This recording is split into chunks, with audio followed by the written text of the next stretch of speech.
Bab 3043. Badai angin datang lagi. Duar. Seperti yang diharapkan oleh Senot Zhang, pertahanan formasi es dan salju ini dapat menahan rata-rata master, tetapi tidak dapat menghentikan dirinya sendiri.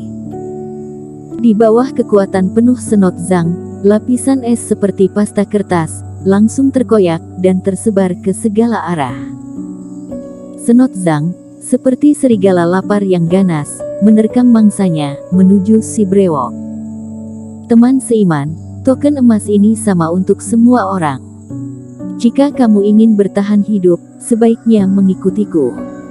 Senot Zhang mencibir, mengulurkan reikinya, berubah menjadi tangan besar yang menutupi langit, dan meraih ke arah si brewok yang sedang duduk bersila.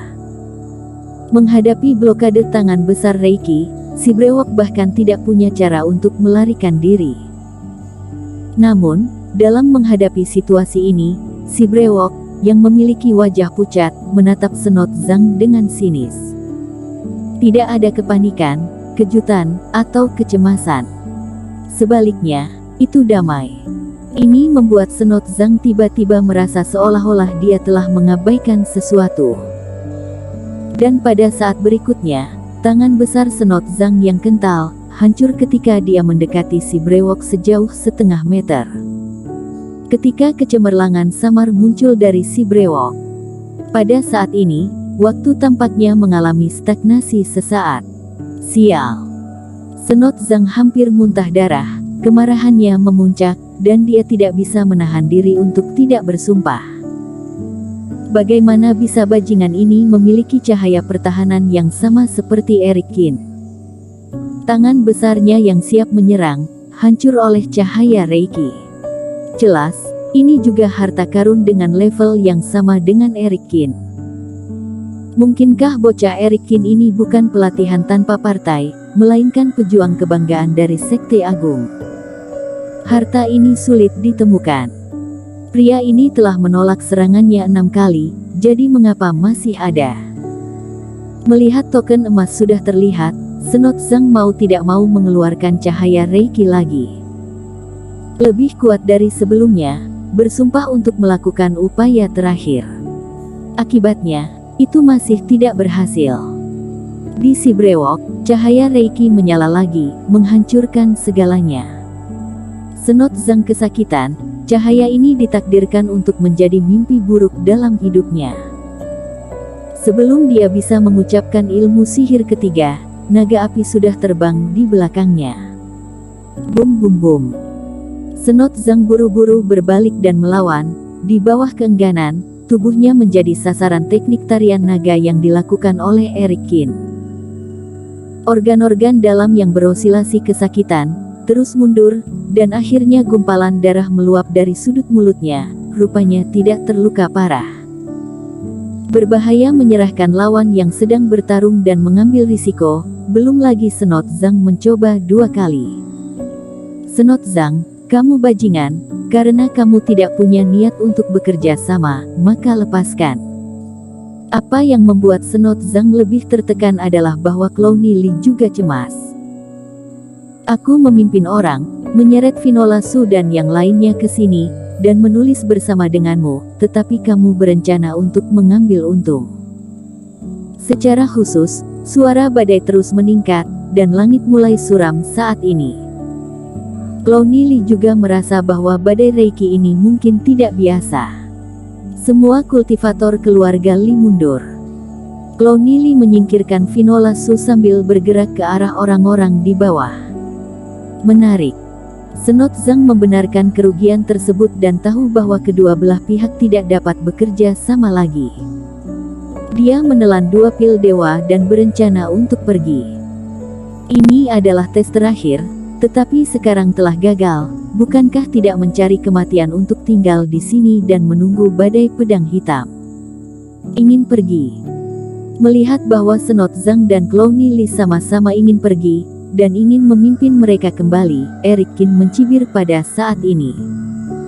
Setelah menunda begitu lama, badai pedang hitam akan datang.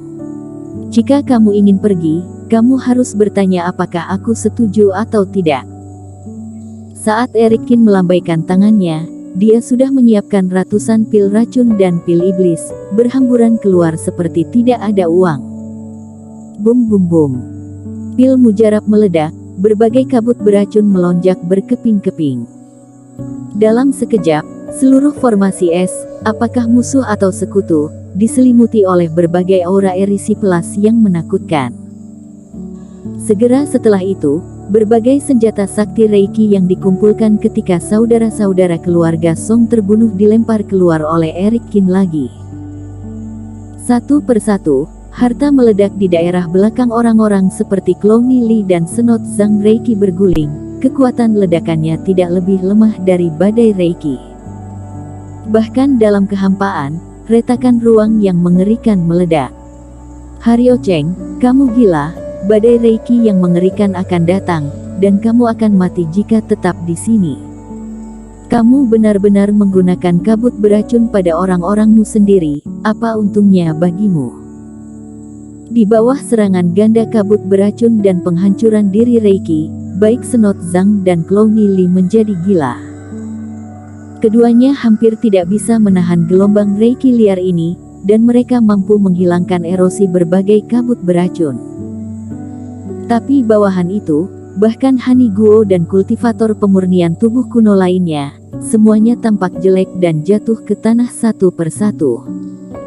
Bukankah bagus memiliki begitu banyak orang yang dikuburkan bersamamu? Menghadapi teriakan marah dari keduanya, Erik Kin tersenyum dingin, tidak bergeming sama sekali. Dia tidak punya banyak hal lain, dan sebenarnya ada banyak hal lain-lain. Untuk sementara waktu, semua jenis harta karun dilempar, tidak mencoba membunuh siapapun, hanya terus-menerus menciptakan kekuatan Reiki. Dengan tembakan Vinolasu, pedang es itu terus memotong pedang dingin. Itu membuat Clowny Lee dan Senot Zhang terlalu lelah untuk memblokir, dan sudah terlambat untuk mundur. Duar. Pada saat tertentu, puluhan es melilit formasi yang meledak dalam sekejap. Pusat badai pedang hitam semakin dekat, aura ganas telah membuat formasi tidak mampu melawan. Dan ketika formasi es menghilang dan melihat pemandangan nyata di luar, ekspresi banyak orang berubah secara dramatis dan hati mereka bergetar. Pada saat ini, langit benar-benar gelap, di dunia yang gelap gulita di mana jari-jari tidak dapat dilihat. Di atas langit, ada banyak bilah angin yang mendekat, dan di sekelilingnya, ada badai Reiki yang sangat gila. Ini adalah badai pedang hitam paling menakutkan di galaksi abis. Sial, di bawah badai ini, kita semua pasti mati, lari. Semua orang rusak. Hanya mengejar dan membunuh Erik Kin, bagaimana mengejar sepanjang jalan, belum lagi kesulitannya, tetapi juga mengejar badai Reiki. Melihat bahwa inti badai telah tiba, tidak peduli bagaimana orang-orang ini bereaksi, Erik Kin menghentikan pengeboman. Dia terbang turun dan menebar botol obat pil mujarab yang dia berikan kepada Hani Guo dan yang lainnya. Pil racun yang dia keluarkan sebelumnya terutama untuk menghilangkan Reiki dan mengganggu kesadaran mulai pulih secara bertahap. Tuan, lari saja. Di pihak keluarga Lee dan aliansi loyalitas, para kultivator kehilangan jiwa mereka ketika melihat dunia menjadi seperti ini. Sekarang, siapa yang peduli tentang membunuh Erik Kin? Jika mereka tidak dapat melarikan diri, semua orang akan mati. Seorang anggota keluarga Lee memanggil dan berlari menuju kedalaman hutan. Tapi tidak butuh waktu lama sebelum dia berteriak dan dipotong oleh bilah angin yang tak terhitung jumlahnya. Mereka telah mencoba ke segala arah. Setelah lebih dari selusin orang meninggal, mereka juga menyadari dengan ngeri bahwa tidak ada cara untuk berkeliling sekarang. Haryo Cheng, lihat apa yang telah kamu lakukan. Sekarang semua orang sudah mati, dan emas tokenmu tidak berguna. Terbang beberapa ratus kaki jauhnya, menemukan bahwa tidak ada cara untuk pergi, Senot Zhang berteriak putus asa. Benarkah? Tapi kurasa tidak. Hanya kamu yang mati. Kamu suka mengejar dan membunuh orang lain. Apakah kamu tidak memikirkan saat ketika kamu terbunuh? Erik Kin tampak acuh tak acuh dan menggelengkan kepalanya sedikit. Pada saat ini, Snot Zhang menemukan bahwa di belakang Erik Kin, monster jiwa terbang ke langit. Apa yang dia lakukan di sini? Bersambung.